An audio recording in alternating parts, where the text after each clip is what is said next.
Hello, my dear viewers. Myself Anwar Hussain Barbiya. Welcome you to my channel AHB Physics. So today we are going to study the last lecture, that is lecture 12th on current electricity.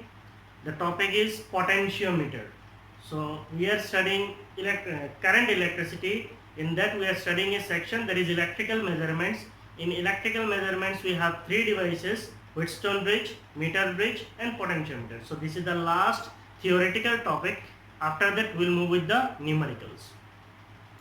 So the topic is potentiometer. So what is the potentiometer?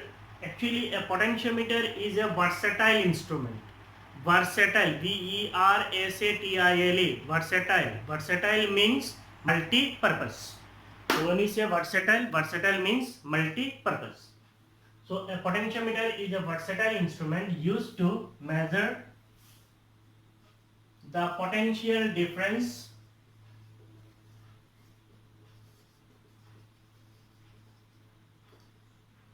to compare the EMF of two cells, to compare the EMF of two cells and to measure the internal resistance of a cell, and to measure the internal resistance of a cell. The question is, a potentiometer is a versatile instrument. What is versatile? Versatile means multi-purpose. Means it can be used for multiple works. Means multiple tasks के लिए आप लोग use कर सकते हैं. Used to measure potential difference. So potential difference को measure करने के लिए एक device use होता है. आप लोगों ने class 10 में पढ़ा. What is the device? The device is voltmeter. So voltmeter से भी आप potential difference measure कर सकते हो. Then why we are using the potentiometer? Because potentiometer gives more accurate values as compared to voltmeter. Why? Because voltmeter draws some current from the source being measured, but potentiometer will not draw any current from the source, and due to this potentiometer are preferred. Moreover, using voltmeter you can only measure the potential difference. You cannot measure any other quantities, but using potentiometer you can measure potential difference. You can compare the EMF of two cells as well as you can measure the internal resistance of a cell. So due to this it is a versatile instrument, it is a multi-purpose instrument. Next is about the principle. What is the principle of potentiometer? When a constant current is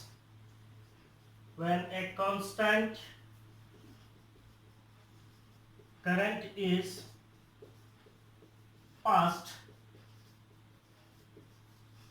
through a wire of uniform area of cross section,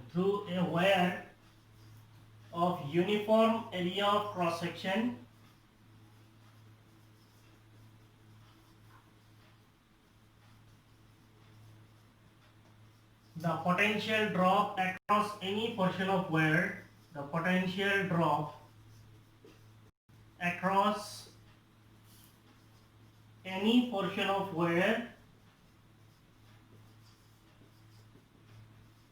is directly proportional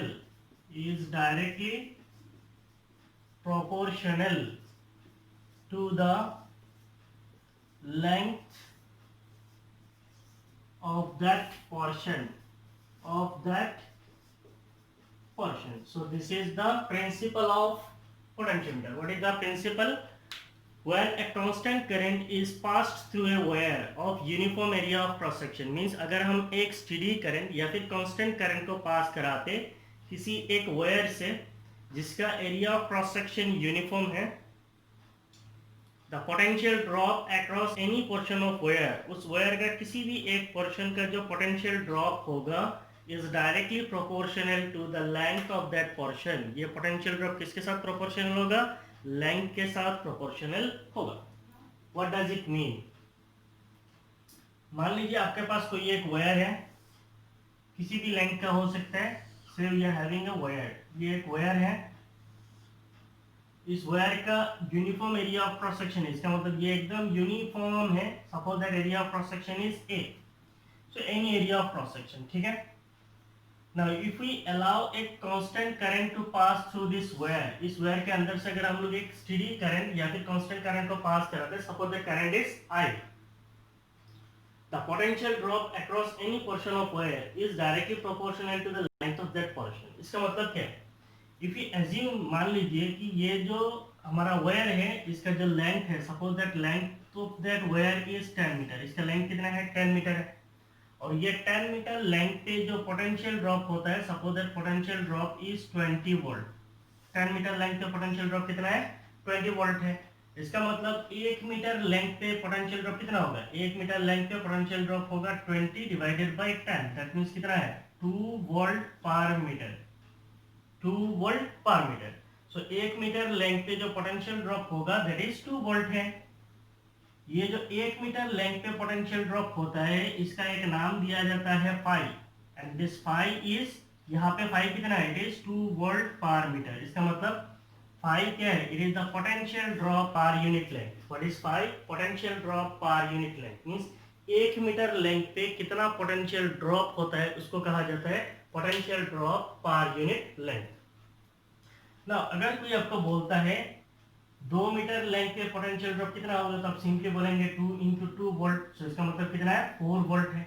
अगर मैं बोलता हूँ 5 metre length पे कितना होगा 2 into 5, so you will say 10 volt potential drop होगा ना। अगर मैं बोलता हूँ 5 मीटर पे पोटेंशियल ड्रॉप जो होता है दैट इज 5 इंटू 5 है, सो ये 5 क्या बता रहा है, 5 इज लेंथ, और ये 5 क्या है, it is potential drop per unit length.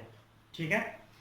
So what is the principle of potentiometer? The potential drop across any portion of wire is directly proportional to the length of that portion. So this is the principle of potentiometer. Condition है, if there is a steady current through the wire and the area of cross section of that wire is uniform. मान लीजिए अगर हम लोग एक छोटा सा portion लेते हैं, ये एक छोटा सा पोर्शन है, ये छोटा सा जो पोर्शन है इसका जो लेंथ है that length is L. So what will be the EMF across this L or the potential drop across this length? मान लीजिए that length is AB एक वायर है, इस छोटा सा एक टुकड़ा में पोटेंशियल ड्रॉप कितना होगा, it will be equal to phi L. It is phi L. So the potential drop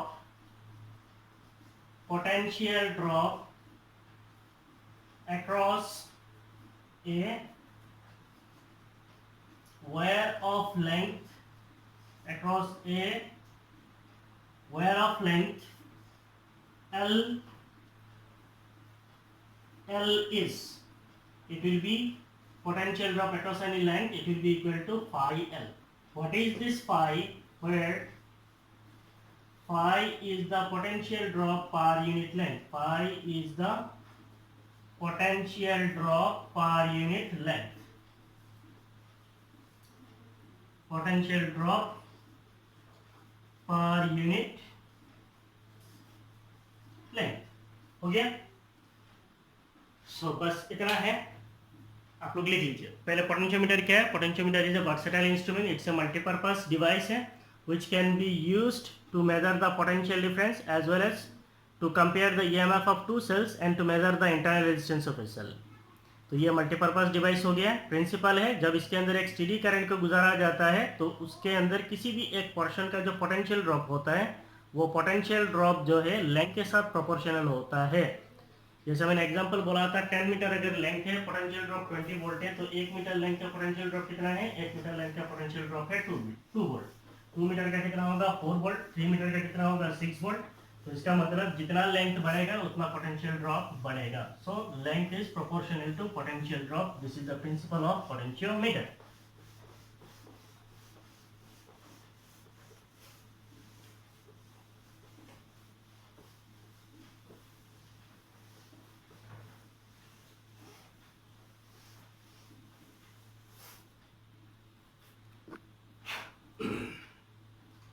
next is construction.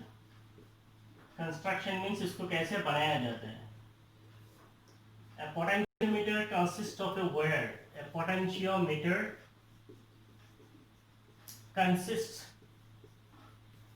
of a wire of length, wire of uniform area of cross section, uniform area of cross section several meters in length, several meters in length. सी यहाँ पे 2 metre इस्तेमाल किए, एक जो METRE है और दूसरा METER है. METER जो है ये मेजरिंग डिवाइस है और METRE जो है वो है आपका लेंथ SI यूनिट है. ठीक है. So a potentiometer consists of a wire. इसके अंदर एक वायर होता है of uniform area of cross section. area of cross section uniform है. Several meters in length. इसका length क्या होता है? Several meters long होता है, बहुत लंबा होता है. In practical design, the wire is cut into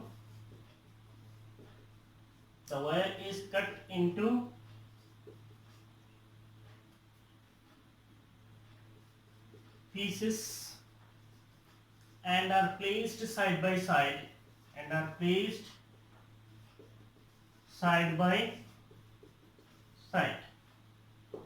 The end points are joined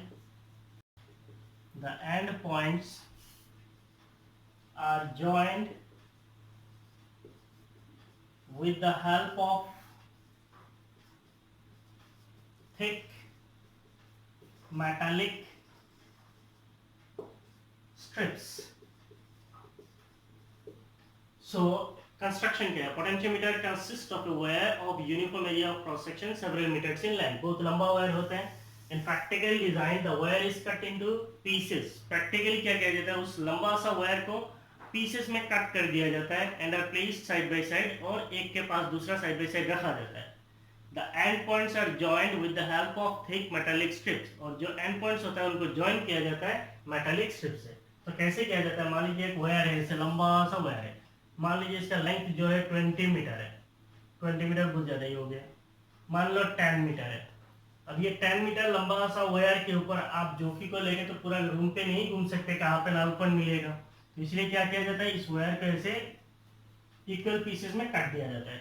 तो इस वायर को क्या करना है? पहले कट कर देना है. Suppose this wire is cut into pieces, तो वायर को ऐसे कट करके पीसेस में डाल दिया जाता है. So these are the pieces of wires. Next, these are placed side by side, तो एक के पास दूसरा ऐसे रख दिया जाता है.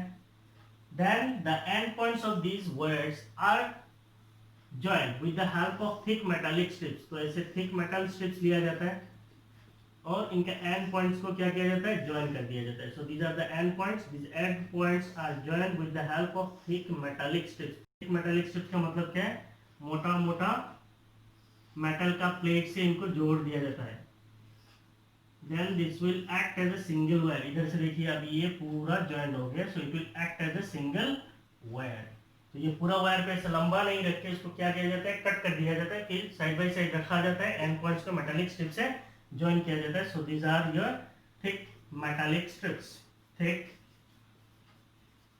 Metallic strips. अब कहानी ये है कि यहाँ पे थिक मेटालिक स्ट्रिप्स क्यों यूज किया जाता है? Thick metallic strips are used to increase the area. We know that resistance. What is resistance? R is rho L by A. So if the area is more, resistance will be less.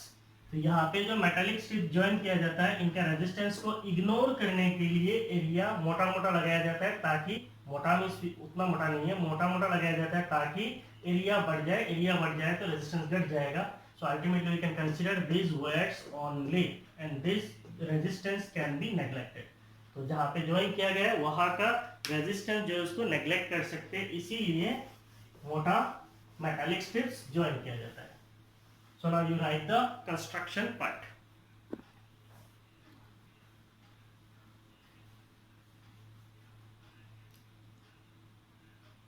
हो गया?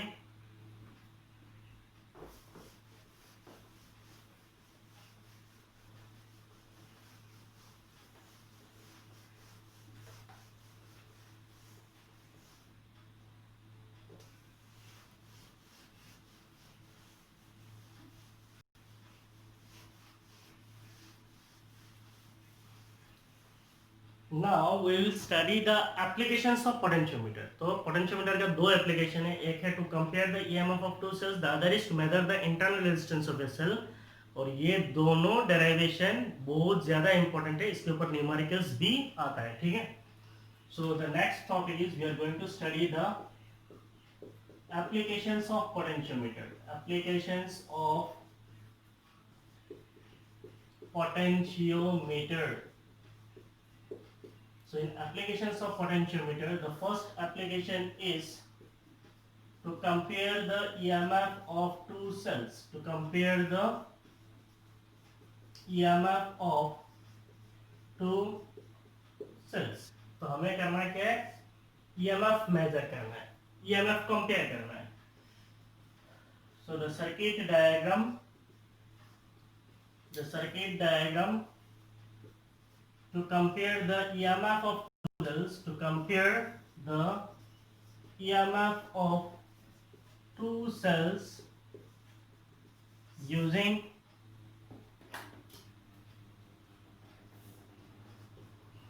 potentiometer is shown below. The circuit diagram to compare the EMF of two cells using potentiometer is shown below.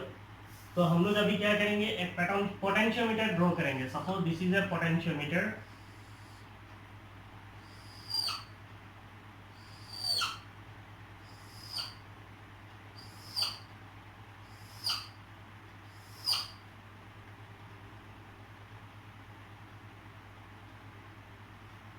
Next what you have to do, you have to connect the end points with the help of thick metallic strips. तो end points को join कर देना with the help of metallic strips. तो metallic strips से हम लोगों ने end points को join कर दिया. इधर भी आपको join करना है.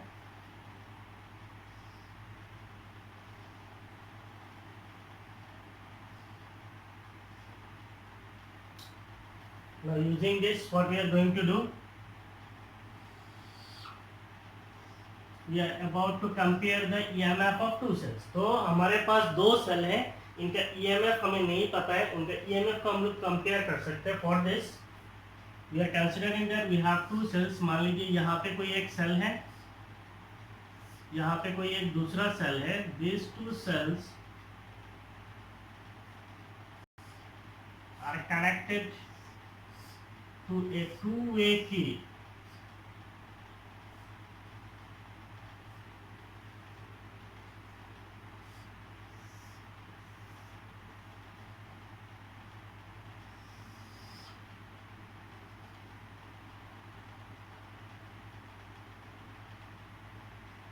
मैं आपको समझा रहा हूँ. वेट, मान लीजिए ये पॉइंट N1 है, ये पॉइंट N2 है, ये पॉइंट A है, ये पॉइंट C है, ये सेल 1 है. तो हमारे पास दो सेल है, एक का सेल 1 का EMF है E1 और सेल 2 का EMF है say the EMF of cell 2 is E2.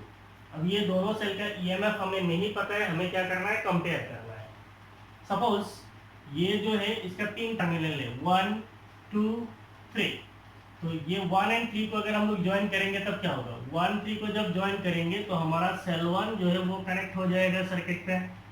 और 2 3 जब हम लोग ज्वाइन करेंगे, मान लीजिए ये 2 3 को जब ज्वाइन करेंगे तब इसको ज्वाइन कर रहे हैं, इसको ज्वाइन करेंगे तो ये खुला रहेगा, इसका मतलब सेल 2 कनेक्ट होगा. इसीलिए इसको कहा जाता है टू-वे की. इसको क्या कहा जाता है, कहाँ लिखूं, इसको कहा जाता है टू-वे की. टू-वे KEY की. नाउ इधर से हम लोग क्या करेंगे, यहाँ पे एक बैटरी होता है, तो ये आपका सोर्स है, this battery is the source. यहाँ पे एक रियोस्टेट होता है, so this is the rheostat. Rheostat का मतलब क्या है, variable resistance. Rheostat, what is this, this is your battery. इसको हम लोग सोर्स भी बोलते हैं. This is the source, battery है. यहाँ पे एक की कनेक्ट किया जाता है, so this is the key.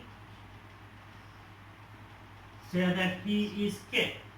ये की को जब हम लोग खुल देंगे तो ये साइड खुल जाएगा. इसको जब हम लोग कनेक्ट कर देंगे तो ये सर्किट को कनेक्ट कर देगा, ठीक है. तो ये हो गया हमारा पोटेंशियोमीटर सर्किट और ये हो गया हमारा सोर्स सर्किट। तो यहाँ पे बेसिकली दो सर्किट है। So this is the circuit arrangement for comparing the EMF of two cells using potentiometer. So next we are going to describe the procedure. Two cells with EMFs, E1 and E2 are connected with the help of a two-way key. So two cells with EMF E1 and E2 are connected with the help of a two-way key. I hope आपको इस topic का idea पता चला। Means इस topic में हम लोग क्या करने वाले हैं, to compare the EMF of two cells. हमारे पास दो सेल है, इन दोनों सेल का EMF हमें नहीं पता है। So we are about to compare the EMF of two cell. इन दोनों सेल का EMF को क्या करना है, कंपेयर करना है। तो इसके लिए हमने ये दो सेल को एक टू-वे की के साथ ज्वाइन करके कनेक्ट किया है। यहाँ पे गैल्वेनोमीटर है, आगे मैं आपको प्रोसीजर में बता रहा हूँ। When the terminals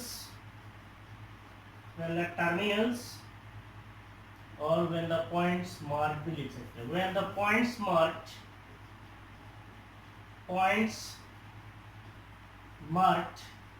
1 and 3 are joined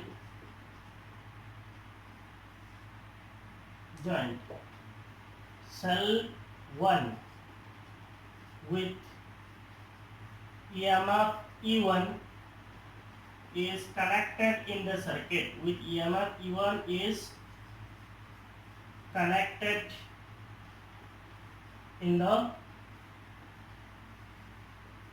circuit when the points marked 1 and 3 are connected। इसका मतलब जब हम points marked 1 and 3 को कनेक्ट करेंगे, कनेक्ट कर दिया, cell 1 with EMF E1 is connected in the circuit। तो हमारा इसको कनेक्ट करते ही सेल 1 जो है उसका EMF जो है सर्किट पे कनेक्ट हो जाएगा, is connected in the circuit। The jockey is moved over the wire and the null point is obtained, and the null point is obtained at N1 at a balancing length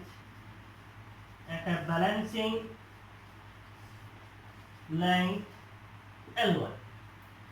तो अभी क्या लिखा है, the jockey is moved over the wire. तो हम लोग क्या करेंगे, अभी जॉकी को इस वायर के ऊपर ऐसे मूव करेंगे। तो ऐसा मूव करने से हमें वायर के ऊपर किसी एक पॉइंट पे क्या मिलेगा, नल पॉइंट मिलेगा। मान लीजिए that null point is obtained at point N1। तो ये पॉइंट N1 पे नल पॉइंट मिला। इसका मतलब जैसे ही नल पॉइंट होगा, what is null point, at null condition the current flowing through galvanometer is 0। तो गैल्वेनोमीटर के अंदर करंट कितना होगा, 0 होगा। तो हमें ऐसा जॉकी को ऐसे मूव करना है, मूव करके ऐसे एक पॉइंट निकालना है जहाँ पे गैल्वेनोमीटर के ऊपर का करंट 0 होता है। उस पॉइंट को हम लोग बोलते हैं नल पॉइंट। और A से लेके N1 तक जो लेंथ होगा, A से लेके N1 तक वायर का जो लेंथ होगा उसको हम लोग क्या बोलेंगे, balancing length. A to N1 का जो लेंथ है we call it as balancing length. और मान लीजिए बैलेंसिंग लेंथ जो है वो L1 है। ठीक है, पहले इसको लिख लीजिए।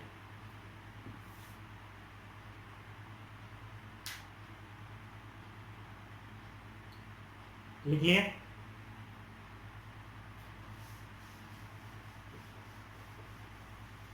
सो मैं उस साइड को रख रहा हूँ आपको एनालिसिस देने के लिए।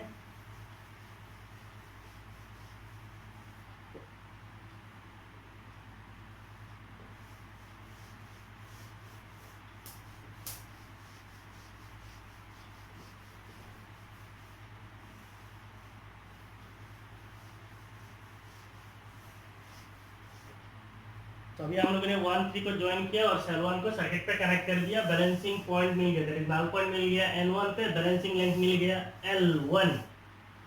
So now will apply KVL। applying KVL in loop ए से लेके N1 तक, फिर गैल्वानोमीटर, फिर 3 1, फिर सेल का EMF E1, फिर ए में आएंगे तो क्लोज सर्किट हो जाएगा। सो ए N1 गैल्वानोमीटर 3 1 सेल का EMF E1, फिर ए में आएंगे तो हमारा सर्किट क्लोज हो जाएगा। यहाँ पे कितने पोटेंशियल ड्रॉप होगा ना, सी यहाँ से ए से लेके N1 तक हम लोग ऐसे मूव करेंगे, ए से लेके N1 तक मान लीजिए यहाँ आया, ये पॉइंट ए है, ये N1 है, यहाँ तक एक लेंथ है। What is that length? That length is L1। और हम लोग जानते हैं potential drop across any portion across any length is what? It is phi L। अगर लेंथ L1 है then it will be phi L1। इसका मतलब ए से लेके N1 तक पोटेंशियल ड्रॉप कितना होगा? phi L1। सो phi L1, ये प्लस होगा माइनस होगा, बैटरी से इधर से करंट निकलेगा, इसका मतलब इन द डायरेक्शन हम लोग जा रहे हैं। किधर जा रहे हैं? In the direction. तो रेजिस्टर पे इन द डायरेक्शन जाने से क्या होता है? माइनस होता है। तो इसका मतलब इसके सामने क्या होगा? माइनस। फिर गैल्वानोमीटर का करंट को कंसीडर करते हैं। मान लीजिए current through galvanometer is IG और गैल्वानोमीटर का जो रेजिस्टेंस है वो है RG। गैल्वानोमीटर में भी in the direction of current जा रहा है, तो ये सामने क्या होगा? माइनस। फिर गैल्वानोमीटर से 3 1 पे आया, अब सेल के डायरेक्शन में जा रहे हैं ऐसे। सेल का नेगेटिव टू पॉजिटिव जाने से क्या होता है? सेल का नेगेटिव टू पॉजिटिव प्लस होता है। So the EMF is E1 will be equal to 0।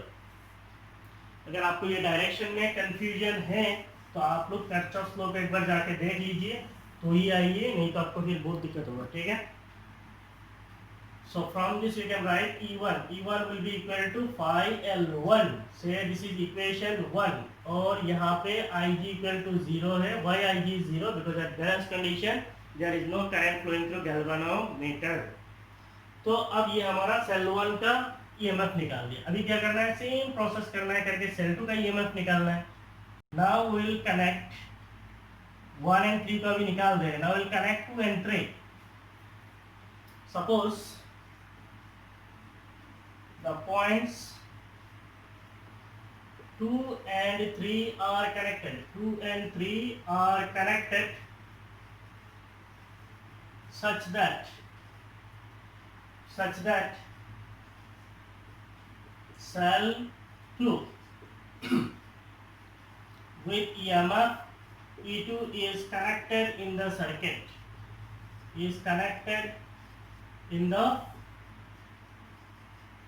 circuit। suppose the points 2 and 3 are connected। अभी हम लोगों ने 2 and 3 को कनेक्ट किया है such that cell 2 with EMF E2 is connected in the circuit। 2 3 को कनेक्ट करने से cell 2 with EMF E2 will be connected in the circuit।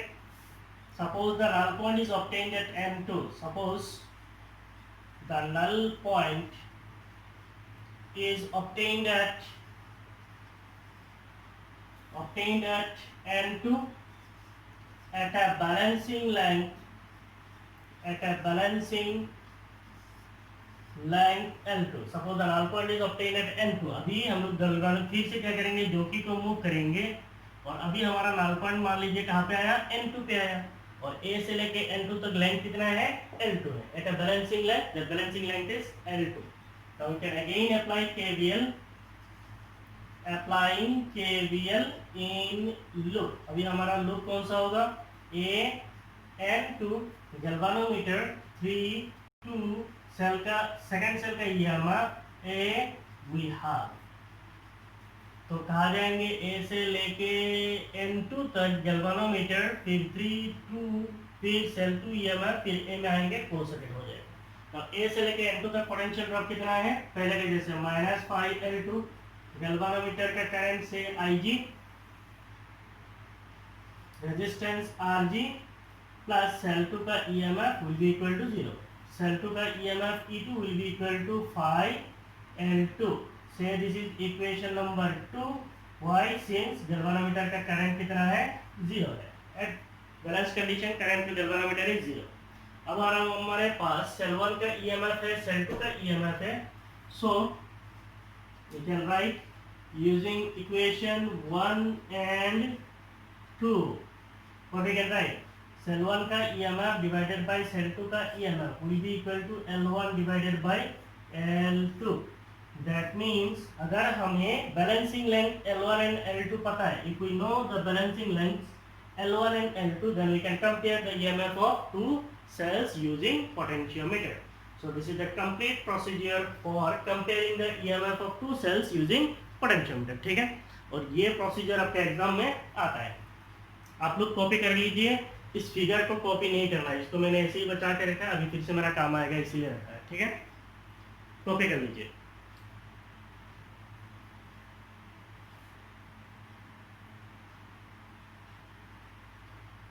हो गया?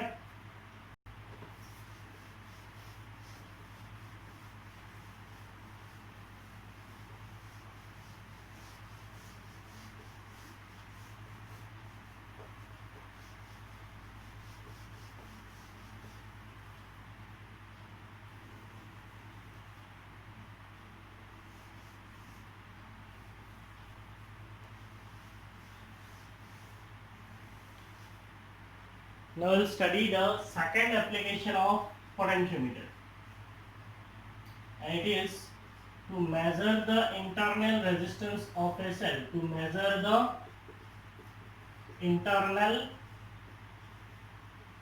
resistance of a cell. तो हम लोगों ने पढ़ा था internal resistance. What is internal resistance?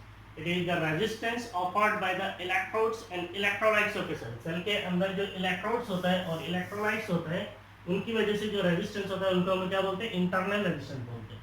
तो हमारा पोटेंशियोमीटर का सर्किट बिल्कुल सेम है।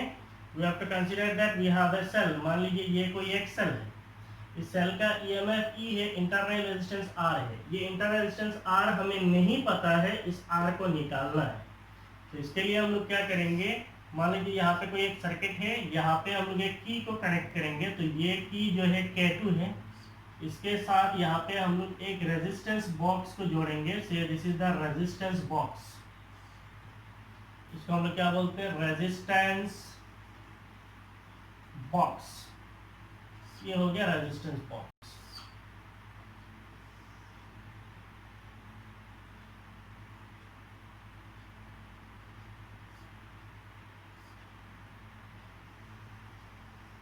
गैल्वेनोमीटर को जोड़ेंगे। अभी हमारा N2 जो है ये ऊपर आ जाएगा और N1 जो है वो नीचे चला जाएगा। से दिस इज N1। बस इतना ही चेंज है आपका figure. So what is the aim? आपका सर्किट अभी कंप्लीट नहीं हुआ है, इसमें आपको सोर्स सर्किट भी ड्रॉ करना है। So the source circuit is like this. ये आपका पॉइंट ए है, यहाँ पे कोई एक बैटरी है, द सोर्स रियोस्टेट, एक की। सो दिस इज ए की, से दैट की इज K1। ये आपका रियोस्टेट है, so this is the rheostat. ये आपका बैटरी है, so this is the battery. हो गया? तो ये आपका कंप्लीट सर्किट डायग्राम है to measure the internal resistance of a cell. आपको इसका मोटिव पता चला है।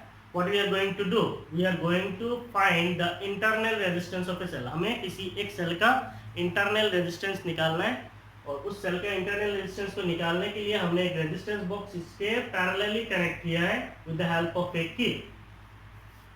सो सबसे पहले लिखिए the circuit diagram.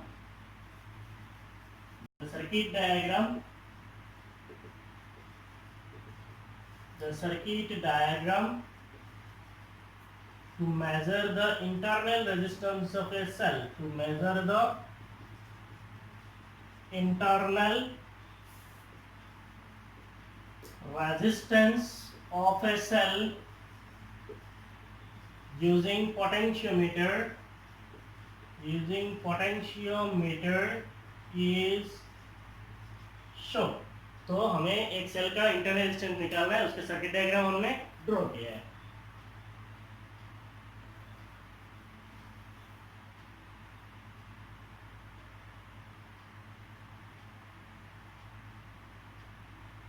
Now we are going to describe the procedure. Suppose the key K2 is open. Suppose the key K2 is open. की K2 is open, इसका मतलब ये जो K2 है इसको हम लोग ओपन कर देंगे, मींस इसको खोल देंगे। इसको अगर हम लोग खोल देंगे तब क्या होगा? When this key is open, तो सेल से ऐसे करंट जाएगा, जाके ऐसे वायर से गुजर के ऐसे फ्लो करेगा, है कि नहीं है? थ्रू गैल्वानोमीटर ऐसे क्लोज करेगा। तो when the key K2 is open, no current flows through resistance box. No current flows through resistance box. ये जो रेजिस्टेंस बॉक्स है, इसको रेजिस्टेंस बॉक्स क्यों कहा जाता है? इसको रेजिस्टेंस बॉक्स इसलिए कहा जाता है क्योंकि इसके अंदर बहुत सारा ये बॉक्स टाइप ही होता है। इसके अंदर ऐसे नॉब्स होता है, अलग अलग ऐसे नॉब्स होता है। हर एक जो नॉब है इसका एक particular fixed value of resistance होता है। मान लीजिए ये 5 ओम है, ये 10 ओम है, ये 20 ओम है, ऐसे करके 50 ओम है, 100 ओम है, 1000 ओम है। आपको जितना रेजिस्टेंस चाहिए यहाँ से आप नॉब को खोल के ज्वाइन कर सकते हैं सर्किट पे, ठीक है? तो इसीलिए इसको कहा जाता है resistance box. Suppose the key K2 is open, no current flows through resistance box. अगर कोई एक्सटर्नल सर्किट पे करंट फ्लो नहीं होगा तो सेल का पोटेंशियल डिफरेंस क्या होता है? It is the EMF of cell. When no current flows to external circuit, that is when no current is drawn from the cell, the potential difference across the terminal of cell is called electromotive force, that is EMF. So no current flows through the resistance box. So what will be the potential difference? Potential difference of cell. Potential difference of cell is, it is the EMF and this EMF will be equal to phi L1. तो ये हमें कहाँ से मिला है? पहले जैसे हम लोगों ने KVL इक्वेशन लगाया, यहाँ से लेके मान लीजिए आपका बैलेंसिंग लेंथ N1 पे आया। कहाँ पे आया?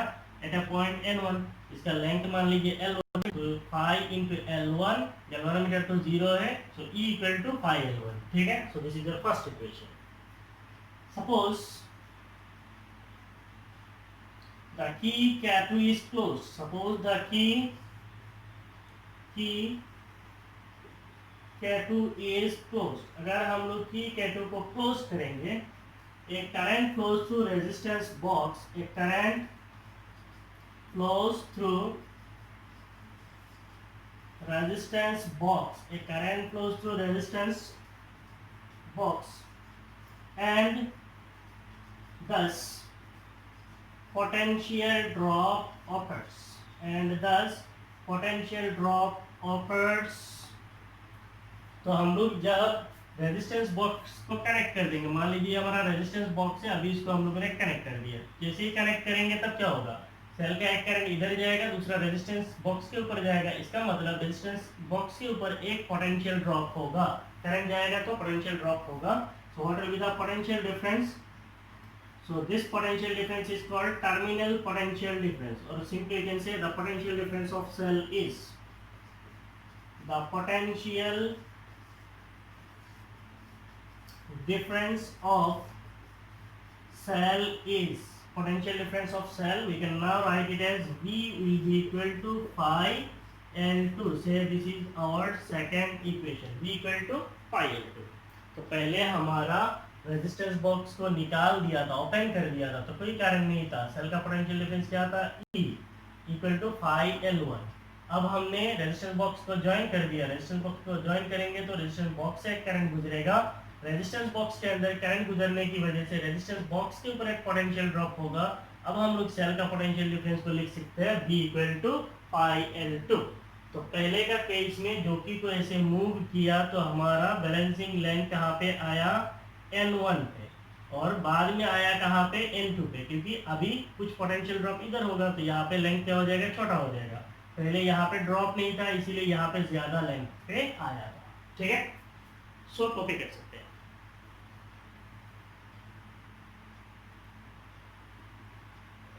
कॉपी कर लिए?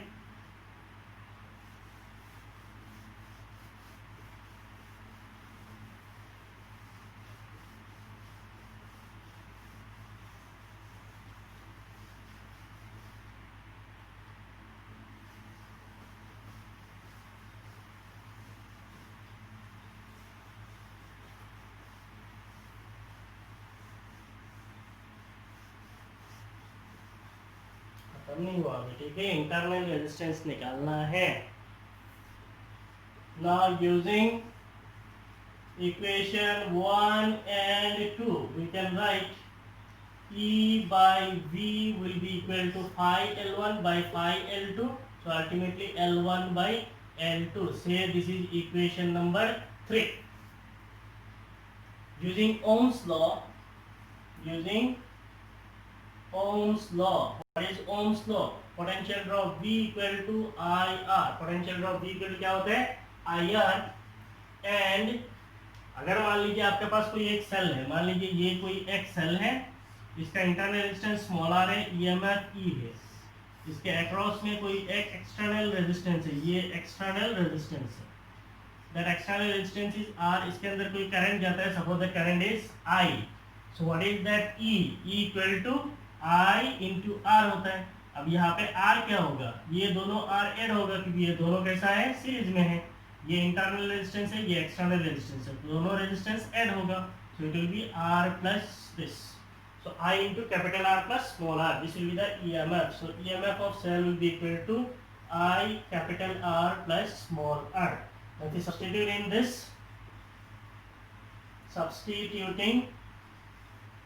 in equation 3 पे अगर substitute करेंगे then we'll get E is I into capital R plus small r divided by V is IR is equal to L1 divided by L2.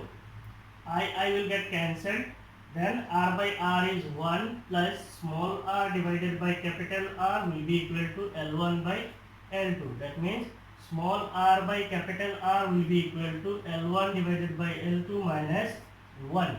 तो हमें निकालना क्या है, small r, so what will be small r? Small r is L1 divided by L2 minus 1 into capital R, so this is the internal resistance of a cell. इसको मैं ऐसे ही गोल करके रख रहा हूँ, इसको ड्रॉ नहीं करना है आपको, ठीक है। So this is the process how you can calculate the internal resistance. So if you know the balancing length and the external resistance, that is resistance box का जो resistance है, so balancing length resistance box का resistance अगर हमें पता है, we can calculate the internal resistance of cell. So this is the second application of potentiometer. लिख लीजिए।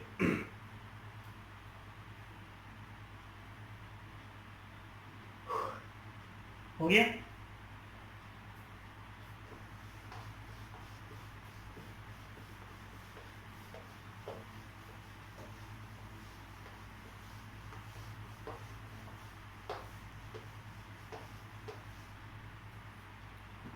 अभी हम लोग एक छोटा सा टॉपिक पढ़ेंगे कि हम लोग पोटेंशियोमीटर को क्यों पढ़ते हैं, that is advantages of potentiometer. Advantages of potentiometer, what are the advantages of potentiometer? सबसे पहला एडवांटेज है potentiometer does not draw, potentiometer does not draw any current, does not draw any current from the source being measured, any current from the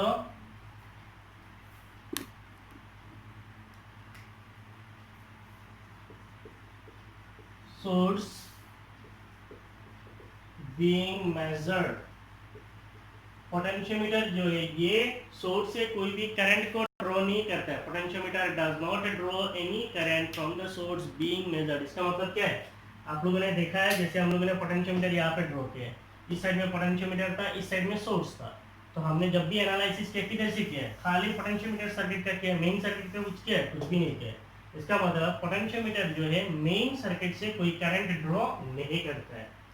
second advantage is it is unaffected by the internal resistance, it is unaffected by the internal resistance of source, internal resistance of source। तो आपका potentiometer जो है वो source से कोई current ही नहीं लेता है, तो इंटरनल रेजिस्टेंस के ऊपर क्या फर्क करेगा, कुछ भी फर्क नहीं करेगा।